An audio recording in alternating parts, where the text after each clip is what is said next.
J'avais 87 ans avant d'apprendre la vérité. Pendant 40 ans, j'ai cru connaître ma femme. Je me trompais. Un jeudi après-midi comme les autres, tandis que le réfrigérateur ronronnait et que l'horloge tic-taquait, ma voisine s'est assise à ma table de cuisine et a anéanti toutes mes convictions. Non pas par un cri.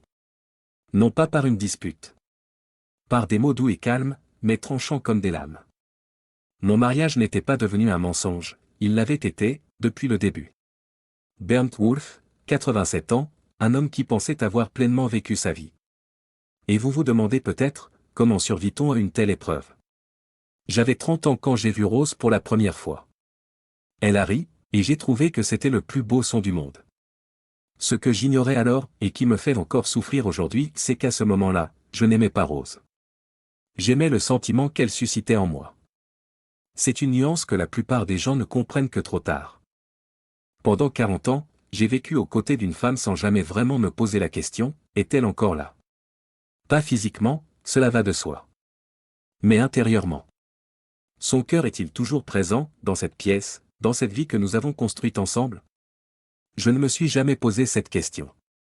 Non pas que je ne l'aimais pas, mais parce que j'avais peur de la réponse. Et cette peur m'a aveuglé, pendant des années, en silence et complètement. Ce qui meurt entre deux personnes meurt rarement de façon spectaculaire. Cela s'installe dans les petits détails, quand elle cesse de te raconter sa journée, quand les rires se font plus rares, quand elle porte un nouveau parfum et que tu ne lui demandes pas à qui il est destiné. J'ai tout vu. Je ne voulais tout simplement pas le voir. La fidélité n'est pas acquise, même après 20 ans de mariage.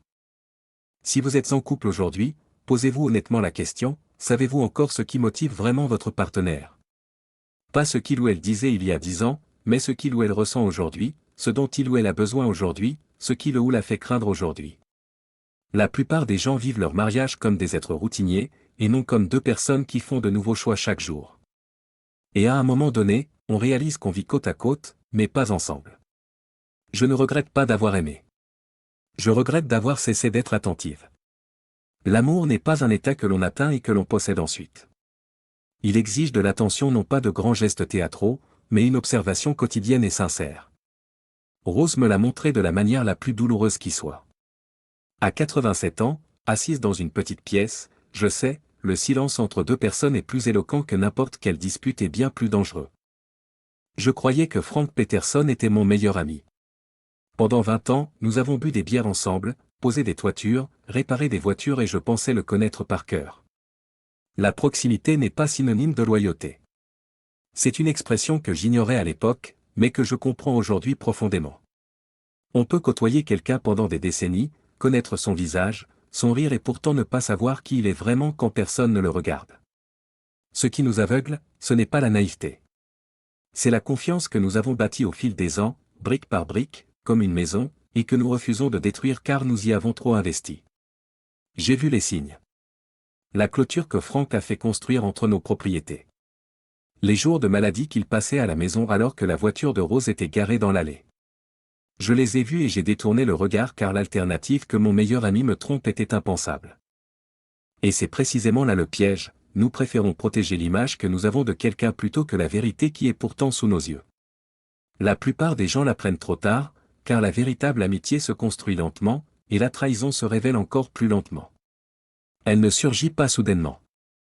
Elle se manifeste par de petits moments que l'on ne prend pas au sérieux, une promesse à demi-mot ici, une réponse évasive là, un silence qui n'aurait pas été un silence auparavant. Quand on finit par s'en apercevoir, il est déjà trop tard pour se défendre. Ce que je veux vous dire aujourd'hui est simple, mais cela demande du courage. Regardez attentivement. Non pas avec suspicion, non pas avec peur, mais avec lucidité. Demandez-vous si les personnes qui vous entourent vous voient vraiment ou si elles ont simplement besoin de vous. Demandez-vous si vos amitiés sont fondées sur l'honnêteté ou sur l'habitude. Et si quelqu'un dans votre vie continue de dire de petits mensonges, de franchir de petites limites, prenez cela au sérieux. Non pas pour vous rendre cynique, mais parce que vous méritez d'être entouré de personnes qui sont vraiment là pour vous. Je l'ai appris à 73 ans. Vous n'avez pas à attendre aussi longtemps. Il y a des choses qu'on ne veut pas voir, et d'autres qu'on ne voit tout simplement pas.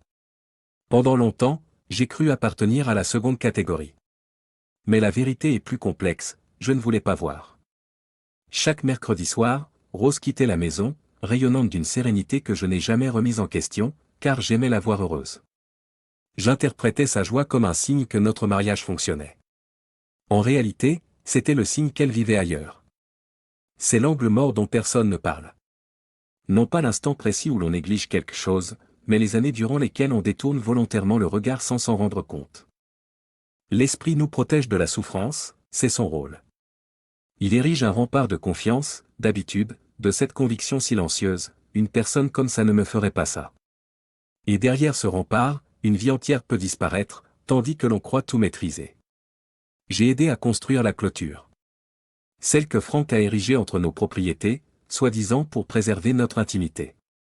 Je ne lui ai pas demandé pourquoi il avait soudainement besoin d'intimité. J'ai pris un marteau et je l'ai aidé. Ce n'est pas un manque d'intelligence. C'est un manque de courage, le courage de poser une question qui dérange, même si la réponse ébranle les fondements mêmes de notre être. Si vous êtes en couple, en famille ou en amitié aujourd'hui, posez-vous honnêtement la question, y a-t-il quelque chose que vous ressentez depuis longtemps mais dont vous n'avez jamais parlé? Non pas par manque de mots, mais par peur de la réponse. Ce silence a un coût plus élevé que vous ne l'imaginez. Il coûte des années. Parfois, il coûte toute une vie. Je n'ai pas remercié Diane Peterson pour ce qu'elle m'a dit ce jeudi-là. Pas à ce moment-là. Mais elle m'a rendu ce que Rose m'avait volé, la vérité sur ma propre vie. Tard. Bien trop tard. Et pourtant, c'était la seule fois en 20 ans où quelqu'un m'a vraiment vu. L'angle mort ne disparaît pas avec l'âge. Il s'agrandit à mesure que l'on croit avoir plus à perdre. J'ai travaillé pendant 38 ans. Je me levais tous les matins, je rentrais tous les soirs, et je pensais que c'était suffisant.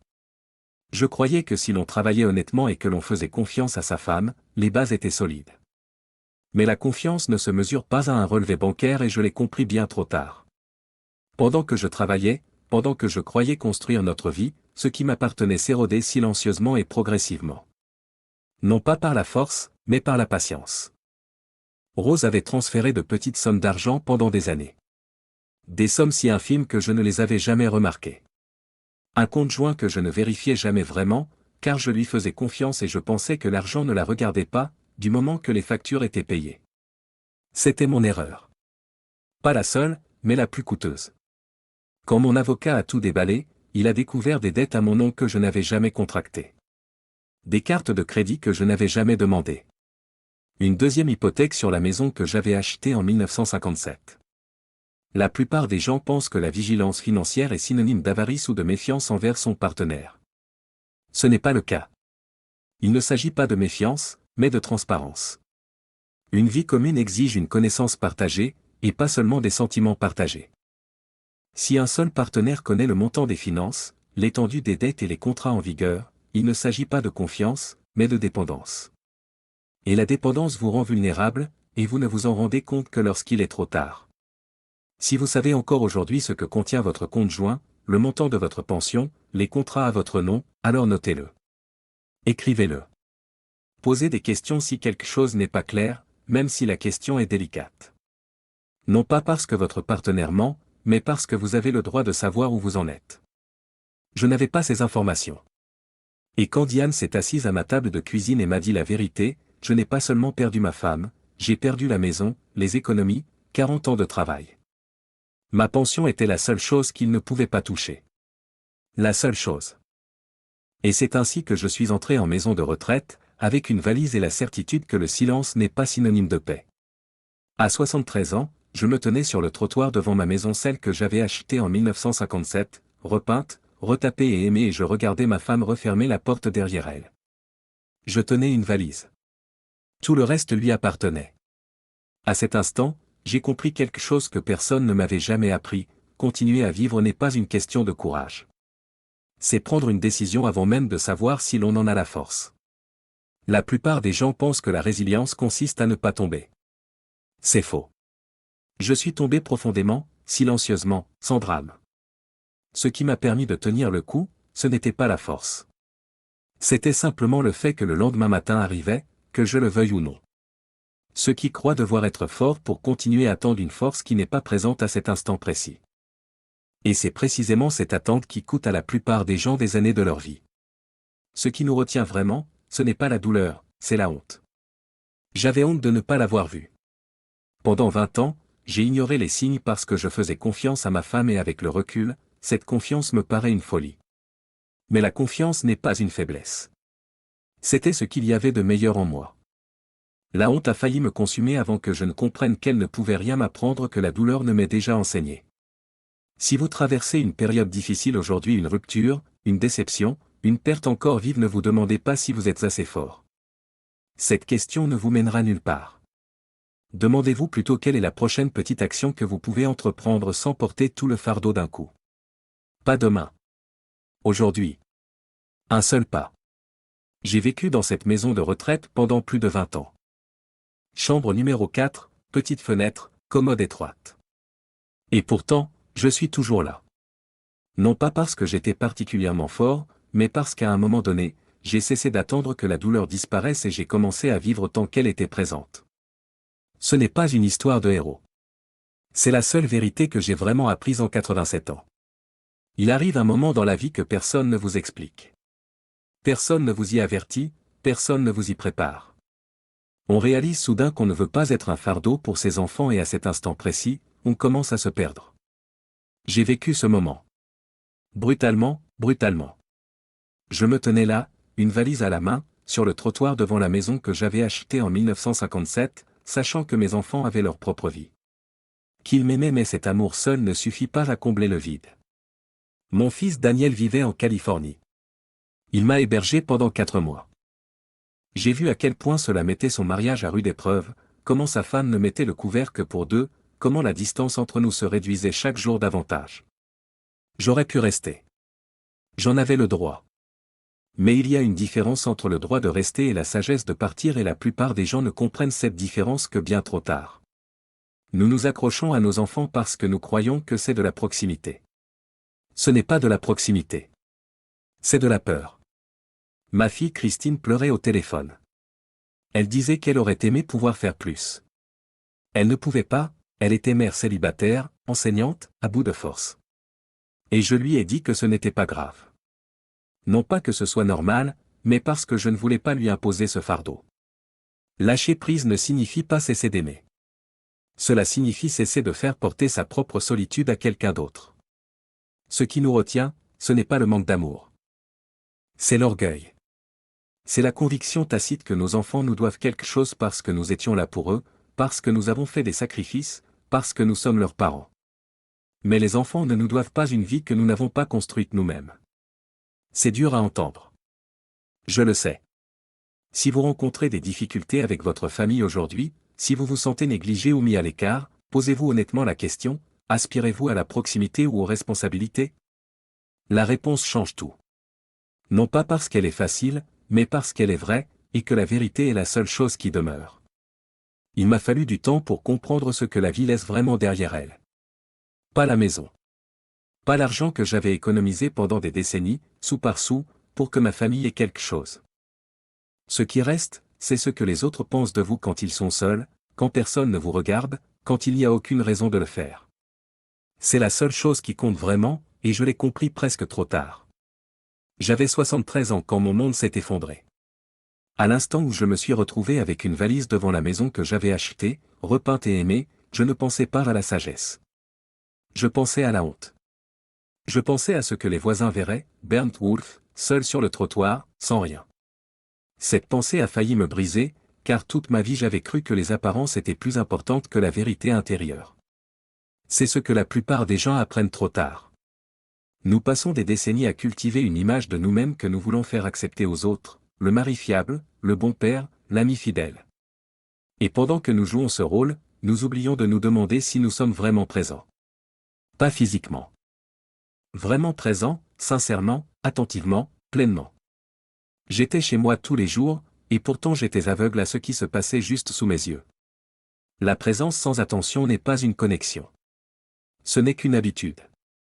Ce que vous pouvez faire aujourd'hui est plus simple qu'il n'y paraît, mais plus difficile que la plupart des gens ne veulent l'admettre. Appelez quelqu'un dont vous n'avez pas eu de nouvelles depuis des mois, non pas par obligation, mais parce que vous êtes toujours là et peut-être que cette personne l'est aussi.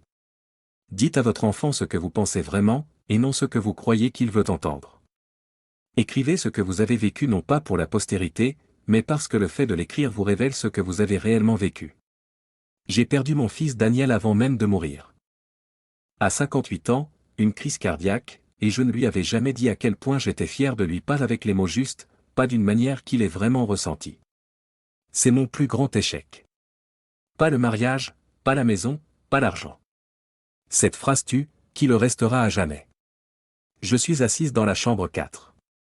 La même chambre depuis 30 ans, la même fenêtre, le même silence. Ceux qui ont marqué ma vie, Rose, Franck, Daniel, sont tous partis, et moi, je suis toujours là. Non pas parce que j'étais plus forte. Non pas parce que je le méritais. Aujourd'hui encore, je ne sais pas pourquoi certains partent plus tôt et d'autres restent. Ce que je sais, c'est qu'au final, ce qui demeure, ce n'est pas ce que l'on a construit. Ce qui demeure, c'est ce que l'on a fait aux autres et ce qu'ils nous ont fait. Aucun des deux ne disparaît avec la mort.